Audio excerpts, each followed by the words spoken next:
ജനുവരി 14 മുതൽ രാഹുൽ ഗാന്ധി നയിക്കുന്ന ഭാരത് ജോഡോ ന്യായ് യാത്രയുടെ അന്തിമഘട്ടത്തിലാണ്.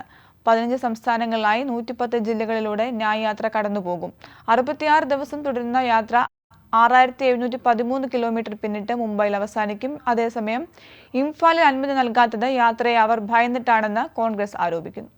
കന്യാകുമാരി മുതൽ കാശ്മീർ വരെ രാഹുൽ ഗാന്ധി നടത്തിയ ഭാരത് ജോഡോ യാത്രയ്ക്ക് ശേഷം അവശേഷിക്കുന്ന 15 സംസ്ഥാനങ്ങളിലൂടെയുള്ള രണ്ടാം ഘട്ട ഭാരത് ജോഡോ ന്യായ് യാത്രയ്ക്ക് 14-ാം തീയതി മണിപ്പൂരിൽ വെച്ച് തുടക്കമാകും. മണിപ്പൂരിൽ 4 ജില്ലകളിലൂടെ ഒരു ദിവസം സമയമെടുത്ത് 107 കിലോമീറ്ററാണ് യാത്ര. ശേഷം നാഗാലാൻഡിലേക്ക് കടക്കുന്ന യാത്ര 2 ദിവസം സമയമെടുത്ത് 5 ജില്ലകളിലൂടെ 257 കിലോമീറ്റർ സഞ്ചരിക്കും. ആസാമിൽ 8 ദിവസമാണ് യാത്രയ്ക്കുള്ള സമയം. ആസാമിലെ 17 ജില്ലകളിലായി 833 കിലോമീറ്റർ ഇവിടെ യാത്ര പിന്നിടും. അരുണാചലിലും മേഘാലയയിലും ഓരോ ദിവസം വെച്ചാണ് യാത്ര.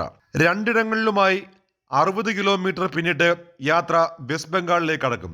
ഇവിടെ 5 ദിവസങ്ങൾ കൊണ്ട് 7 ജില്ലകൾ പിന്നിട്ട് 523 കിലോമീറ്റർ യാത്ര നടക്കും. ബീഹാറിൽ 425 കിലോമീറ്ററും ജാർഖണ്ഡിൽ 804, ഒറീസയിൽ 341, ഛത്തീസ്ഗഡിൽ 536 കിലോമീറ്റർ ഭാരത് ജോഡോ ന്യായ് യാത്ര നടക്കും. ഉത്തർപ്രദേശിൽ 11 ദിവസമാണ് സമയം. 20 ജില്ലകളിലൂടെ 1074 കിലോമീറ്ററാണ് ഉത്തർപ്രദേശിലൂടെ യാത്ര പിന്നിടുക. മധ്യപ്രദേശിലെ 9 ജില്ലകളിലൂടെ 7 ദിവസം സമയമെടുത്ത് 698 കിലോമീറ്ററും രാജസ്ഥാനിലൂടെ 128, ശേഷം ഗുജറാത്തിൽ 445, ഒടുവിൽ മഹാരാഷ്ട്രയിൽ 479 കിലോമീറ്റർ പിന്നിട്ടാണ് ഭാരത് ജോഡോ ന്യായ് യാത്ര സമാപിക്കുക.